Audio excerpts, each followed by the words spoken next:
Hello दोस्तों, आप सभी का स्वागत है हमारे यूट्यूब चैनल पर। तो दोस्तों, आज हम लोग कक्षा 7 का हमारा भूमंडल पढ़ेंगे, जिसे हम लोग भूगोल कहते हैं।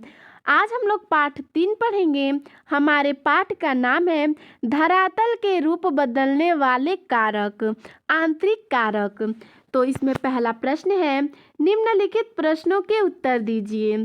क नंबर प्रश्न है, स्थल मंडलीय प्लेट किसे कहते हैं? तो इसका उत्तर हो जाएगा, स्थल मंडल अनेक दृढ़ खंडों में विभाजित है। इन्हीं खंडों को स्थल मंडलीय प्लेट कहते हैं। अगला प्रश्न है, ख नंबर, पृथ्वी के आंतरिक बल से आप क्या समझते हैं? तो इसका उत्तर हो जाएगा, ऐसे बल जो पृथ्वी के आंतरिक भाग में उत्पन्न होते हैं आंतरिक बल कहलाते हैं। अगला प्रश्न है, ग नंबर, मोड़दार पर्वत का निर्माण कैसे होता है? तो इसका उत्तर हो जाएगा, जब आंतरिक बल आमने सामने कार्य करता है तब दबाव की क्रिया होती है। इससे धरातल में मोड़ पड़ जाते हैं और मोड़दार वलित पर्वतों का निर्माण होता है। अगला प्रश्न है, घ नंबर, ज्वालामुखी कितने प्रकार के होते हैं? इनके लक्षणों को भी स्पष्ट करें। तो इसका उत्तर हो जाएगा, ज्वालामुखी 3 प्रकार के होते हैं। पहला जागृत ज्वालामुखी, दूसरा सुषुप्त ज्वालामुखी और तीसरा है शांत ज्वालामुखी।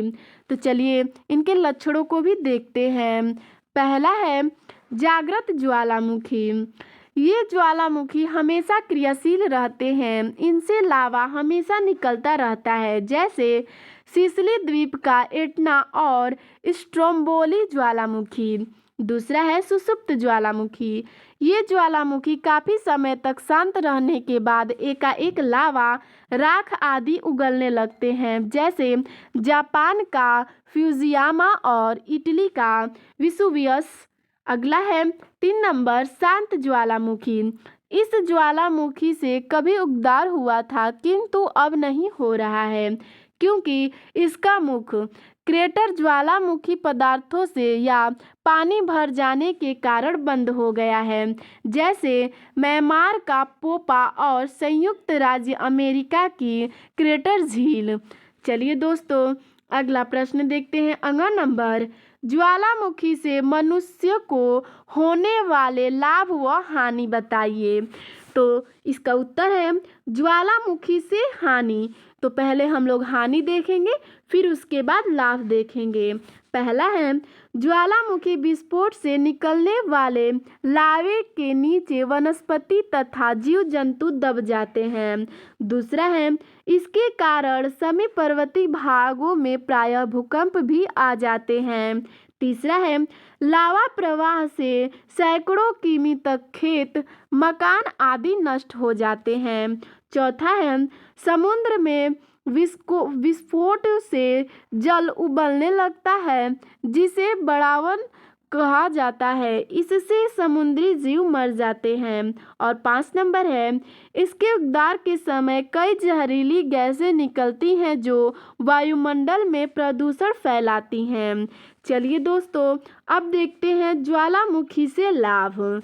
तो पहला है, ज्वालामुखी विस्फोट से निकले लावा से बनी काली मिट्टी में गन्ना तथा कपास की फसल अच्छी होती है।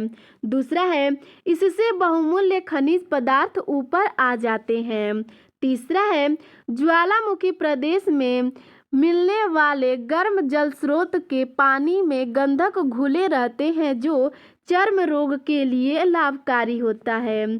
अगला है 4 नंबर, अधिक तापमान वाले भाप को संचित कर भूतापीय बिजली का निर्माण होता है।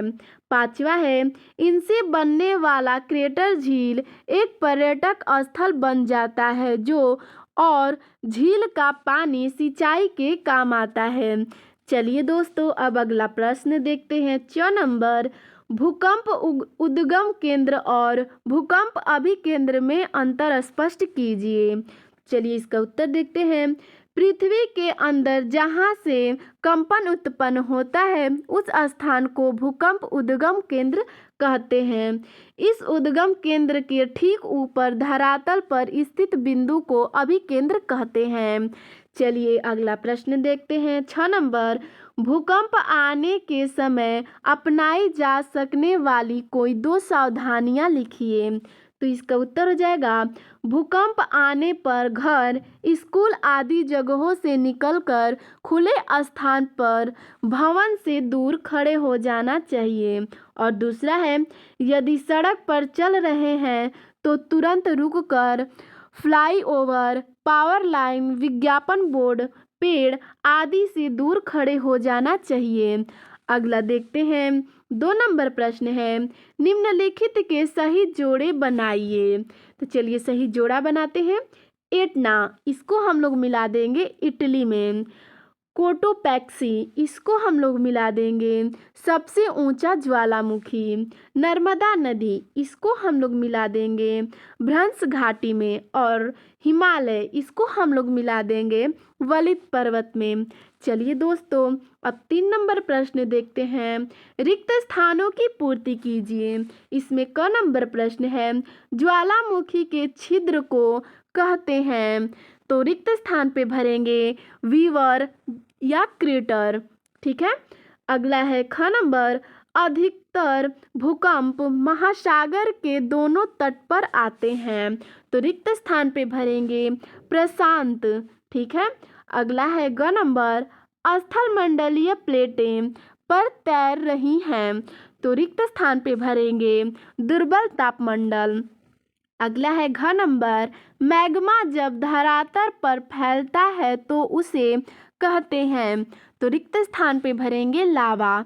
तो दोस्तों आपको हमारा यह वीडियो कैसा लगा हमें कमेंट में ज़रूर बताइएगा। धन्यवाद।